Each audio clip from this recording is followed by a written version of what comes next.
Thank you very much, Human. I'd like to add my welcome to all of you to the 4th Annual GW Business Plan Competition. And you're going to see 8 presentations starting very soon which display incredible creativity, but at the same time are widely different from each other. I should say wildly different. They really are. Everything from a healthy, tasty new beverage that's sweeping the country in popularity to a flow regulator for syringes that could control the admission of medicine into your body. Incredibly different technologies. We're streaming all this live over the internet today, so I want to remind everyone to silence your cell phones, smartphones, I should say. We don't want to be interrupted during the presentations. But I'm John Rollins. I'm the director of the GW Business Plan Competition, also the executive in residence here at the School of Business. And I've taught entrepreneurship here at GW for more than a decade. A lot of people ask me a question about why I started this competition 4 years ago. And the answer, quite honestly, is a bit of a selfish one. I would typically have in my entrepreneurship class 30 students each semester, and they all wanted to start a new business. But the university just didn't have the infrastructure or the support system to provide these students with a pathway to achieve their dream. Didn't have any mentorship programs, didn't have any judges to provide constructive feedback on their business plans so they could improve their ideas, didn't have all these workshops that Jim talked about a few minutes ago that we've had running since last September, and probably most importantly, didn't have the money to invest the seed capital in the best ideas that come forward. And that's what we're here to do today. The 5 judges in front of me will be doing the heavy lifting on determining which 4 teams share the money. When we started this 4 years ago, the competition was really dominated by teams from the School of Business, and that's changed. This year, only 34% of the students entering the first round of the competition came from the School of Business. In second place was Columbian College, our liberal arts school here at GW. In third place was the School of Engineering and Applied Sciences. Fourth place was the Elliott School of International Affairs. And in fifth place was the law school. Interesting.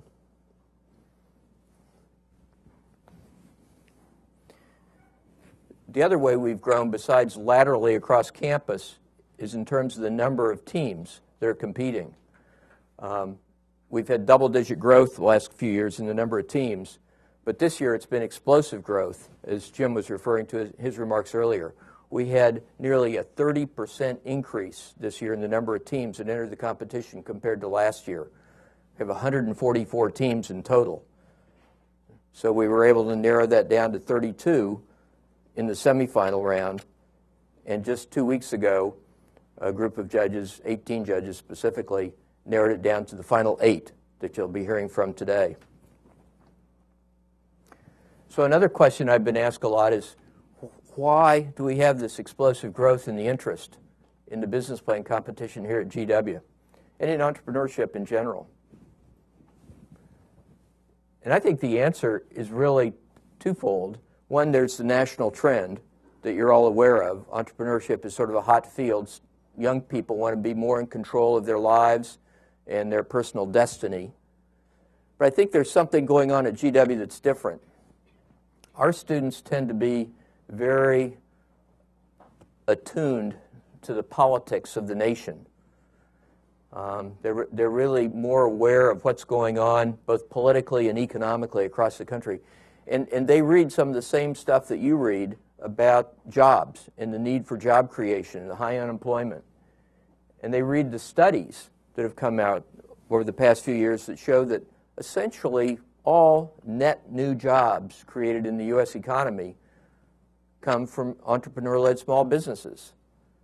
So I think they instinctively they're wanting to do the right thing, just like GW kids do going into the Peace Corps and doing other really worthwhile endeavors once they graduate.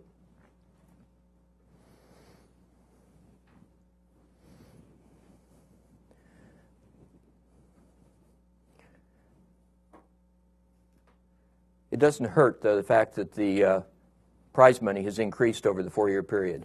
When we started this 4 years ago, we had $30,000 in prize money, and today it's over $70,000 we'll be giving away. And that includes the gifts from sponsors that Jim outlined, much desired prizes by the teams. Sometimes in many cases, the teams value some of that consulting and educational material more highly than they prize the cash. But before I go further, I want to thank a few people that we couldn't do this without. And top of my list is Jim Chung, who I've worked side by side with throughout the competition. In fact, the workshops that started last September were largely his responsibility. He spoke at many of them and really helped plan them. And that's that educational component, which is a unique thing, I think, to the GW Business Plan competition experience. Second, I'd like to thank my assistant, Kevin May, who's on the second row. He's going to be holding up the, put up your hand, Kevin. Kevin is one of the hardest working assistants I can imagine. He's implemented a new website for the business plan competition this year, gwbizplan.com, and he's worked a lot on the Audience Choice Award that he's going to be saying something about in just a few minutes. Also want to thank Professor Linda Maddox, who is the secret sauce on presentation coaching. She did a workshop a couple of weeks ago for all the teams on campus to teach them how to really do excellent presentations to their investors when they want to raise money. And then day before yesterday, she spent 4 hours doing one-on-one coaching with these 8 teams you'll hear from this morning. And finally, I see in the audience some of my mentors, and I want to thank them. We assigned a mentor to every team that made it past the first round this year. So we had 32 teams that were being mentored. And these are all volunteers. Many are alums and other entrepreneurs from the community that are volunteering to do this work and lend their real-world experience to these teams as they frame their business plans going forward. And then finally, I'd like to thank the judges. I've had 38 volunteer judges throughout the competition in all the rounds, and 5 of you are here this morning. And I'd like to introduce the judges to everybody. But before I do that, let me just touch on the single major innovation in this year's business plan competition compared to the 3 prior ones. If you came last year, you know you had to choose between coming on Thursday to hear 8 teams or coming on Friday to hear the final 4, repeat what they'd done on Thursday. Well, this year we've consolidated it. We've got it all in one day, have all 8 of them together. The judges have a little bit of extra work to do because they not only choose the final 4, but then they have to rank the final 4, first, second, third, and fourth place. But they're up to it, I'm sure. So let me introduce the judges.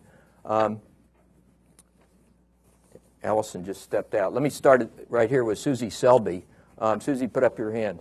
Susie is a business school graduate, an MBA from GW, and an entrepreneur. Needless to say, she co-founded the Selby Winery in Sonoma Valley, California. She's a real hands-on entrepreneur. She's done everything at the winery, from working in the back office, the tasting room, the cellar. She's national sales manager, and she's the winemaker. She runs the place and the owner. So a great entrepreneur, and great to have you with us. Thank you for traveling across the country to be with us. Across the aisle from Susie, we have Xiaoke Liu. Xiao also traveled from California, from Southern California in his case, to be with us today. And Xiaoke is a senior advisor with Rustic Canyon, which is one of the largest VCs in Southern California, venture capital firms. And he focuses pretty exclusively on the tech sector. He's a real technology expert. He's also been a technical advisor to a lot of startups, a lot of little companies like the 8 that are going to be presenting here today. And he's been an angel investor in some of these, including one of them he told me about, a little firm in China called RenRen, which is the Chinese Facebook. So I hope that's doing well. Thank you for traveling here. Next to Xiaoke is Jamila Braithwaite. Jamila, put your hand up, is the Vice President of Capital One Bank in charge of business banking. Capital One Bank, as Jim indicated, is one of our sponsors, our premier sponsor, I should say, and she'll be making an award at the end of the day today to the best undergraduate team, which is a bonus $10,000 on top of whatever other prize they may win. Next to Jamila is Bill Miller. Bill is from Texas. It's a real real national crowd we have here today from all over the country. Bill is a partner with a private equity firm called Highlander Partners in Dallas, and he focuses on the healthcare sector. So we get things balanced out here between technology and beverages and healthcare. We got all the bases covered, we hope. He's on the board of HMS Holdings, where he served as chairman of the board, and also he was actually CEO of that firm from 2000 to 2005. A lot of experience in the healthcare space and a real expert on that. And I'll tell you about Allison Guimard, who just stepped out. She's here with her 4-month-old baby today, so that's, I'm sure, why she had to step out. She probably got a text message that he needed her. But Allison is an entrepreneur, needless to say also. She started 2 businesses that I know of. One of them was a healthcare company that had this really interesting approach to providing information to patients about what doctors actually charge. Think about that, knowing what your doctor is going to charge before you go in, putting it online. And she exited from that business a couple of years ago and sold it out to the national firm you may be familiar with called Health Grades. So she's done well, and she's an expert on digital marketing. And while she's got the baby, she tells me she's doing a lot of consulting from home with major companies on digital marketing. Let's have a hand for the 5 judges.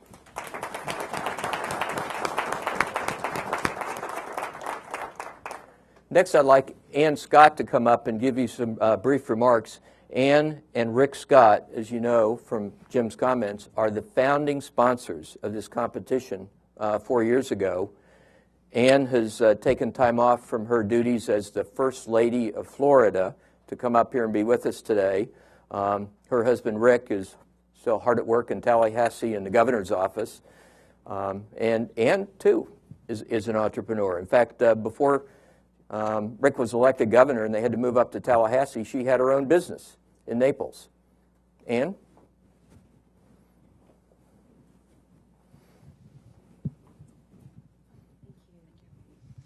Well, thank you, John. It is such a pleasure for me to be here with all of you today and for the 4th annual GW Business Plan Competition. And I'm so excited that my daughter, Allison, is able to be here as well, even though she keeps disappearing on me. But she is a 2005 graduate of GW and one of the judges as well. But I've been here since the beginning of the competition, and I have only seen it get better and better and better. And I want to thank John Rollins and Jim Chung and all of your team for building what I think has become a great entrepreneurship program here at GW.